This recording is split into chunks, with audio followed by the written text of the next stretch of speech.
frequency sounds up into the biosphere, which does cause a heating. Now, Alex, let me ask you this. Could that possibly contribute to global warming? Absolutely. In fact, the scientists we've interviewed... So this could be much more contributor of global warming than us driving our cars around. Well, as you know, Secretary of Defense Cohen in '97 admitted to the Army Times they did have weather weapons then. And I've interviewed the former father of weather weapons, Ben Livingston. And clearly, I believe this is a false flag attack. We have had a lot of strange weather, and that naturally occurs. But there's been a lot of... That's the opening show, Alex. The opening show, December 2nd, is on HARP, and I think people are going to find it a very interesting show. I went all the way up to Alaska and went to this location, and we jumped into a helicopter, and bear this in mind, this thing can knock airplanes out of the air. And it's a very interesting thing going on up there. It's the government. It falls under, let me put it this way, it falls under the military, the Air Force. And yet it is given the distinction of being an unclassified research center, yet I was not allowed in. Now, bear in mind, I used to have a top secret security clearance with the United States government during my 6 years as a member of Underwater Demolition Team 12 and SEAL Team 1. I was also a mayor and a governor, and yet I was not allowed to go into this supposed unclassified research center. If it's unclassified, anybody should be able to go in there. Well, that's a good point. Jesse, on this specific subject, we can get into more detail because this has been released to the media. I want to play this clip and then ask you about it. This is a 1-minute clip of Governor Jesse Ventura being stopped at the gates. He's about to just, I guess, bull his way on in there. And suddenly the equipment goes dead. And I talked to the crew. This really happened. So they were using some type of electronic warfare jamming system. Here it is, ladies and gentlemen. Really need to go through the Air Force.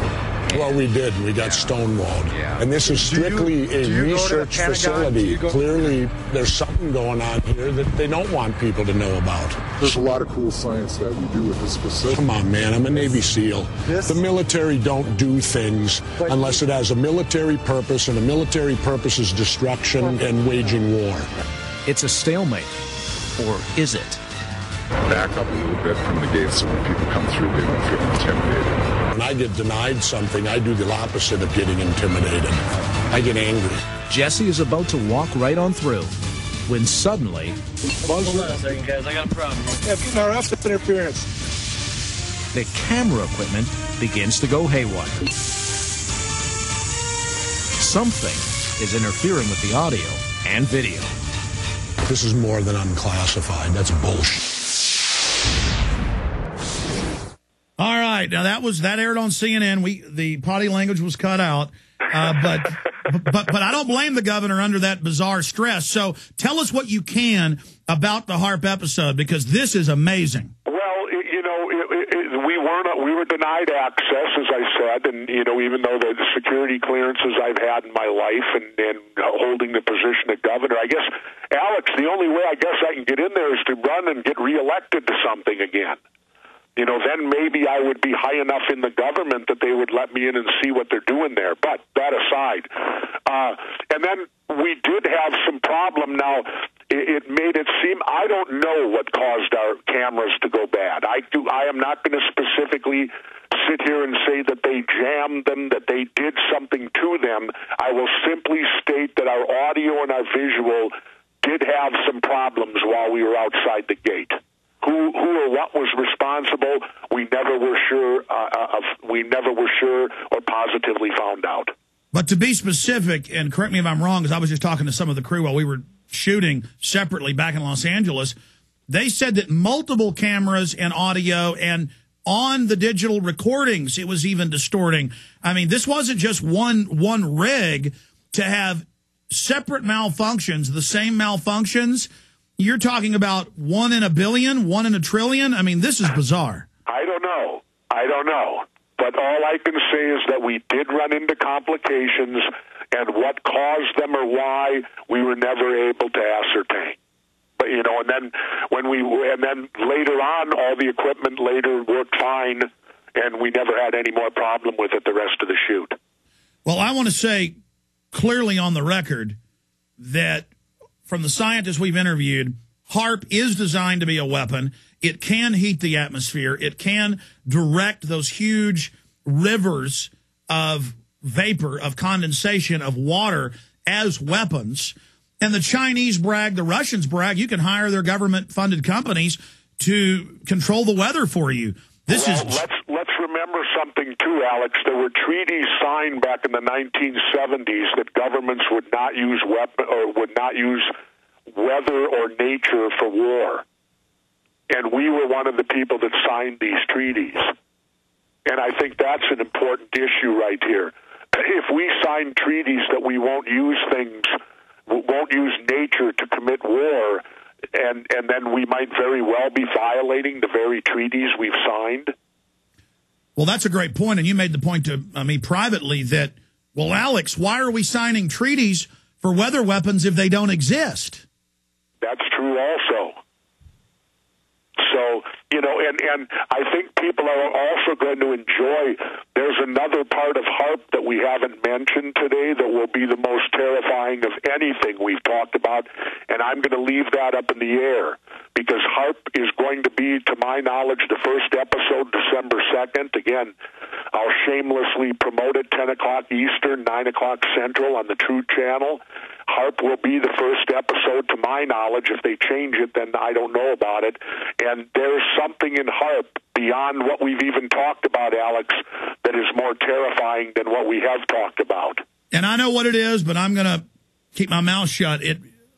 This is coming up. You know, finishing up before we get into the other episodes, during the break we were talking, you're saying you made the bet with your crew, and I remember you telling me privately in the car, you said, we'll see if it's going to air. I don't think it will, but we'll see. I'm going to try. Well, I did a gentleman's bet with my crew and cast, basically. I said, I bet you, no money involved, just a gentleman's bet, that we will complete all of these. We will do all 7 episodes, and we'll finish them all. But I said, I still don't believe they will see the light of day, that they will be aired. And so far, I'm losing the gentleman's bet, but there's still about 3 weeks to go, and I hope that I do lose it. I do not want, and I'm a competitive person. I do not like to lose anything, but I'm hoping that I lose this bet. I don't want to win this bet. Well, I hope that you do lose the bet as well, because I've been involved in a few TV productions. One of them. This way, Alex, if it doesn't see the light of day, this show that we've completed, then I need to come back on your show, and we need to ask why. We need to, at that point, start addressing, I believe, the First Amendment. I agree with you. Well, I don't see how they're going to air something that's more than fair from our perspective. And from what I've seen, and I know you're an honorable person, this is a extremely fair, leaning towards our perspective, because, as you said, you couldn't get the other side to come out and debate. There's nothing but stonewalling. It isn't even a debate, Alex. We couldn't even get them to come out and make a comment. The government wouldn't talk to us, plain and simple. They wouldn't talk on HAARP. They wouldn't talk on 9/11. They wouldn't talk on anything that involved the government and their involvement in any type of conspiracy or whatever the conspiracy is. You cannot get anyone from government to participate or talk in any manner. It's that simple. And people need to understand that's the scary thing, overwhelmingly scary thing about doing this whole show, is the fact that government doesn't have to cooperate. They act like we work for them. And I believe they've forgotten something, and we've forgotten something. They work for us. That's the way it's supposed to be. But in this country, I believe those roles have switched now, and the government views us working for them rather than the way it's supposed to be. Well, that's just an incredible point, that things really are backwards now in this nation, in this country. And if they do allow this to go on television, which it looks like it's going to happen, is that the system is so arrogant that they don't even care if we know the truth now. I'm seeing George Soros and Al Gore and Ban Ki-moon of the UN openly say we're going under world government, openly saying it's a new world order, openly stating it's about population reduction, one-child policy.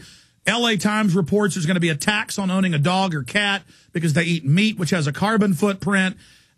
You've got the global warming episode. We're going to talk about that.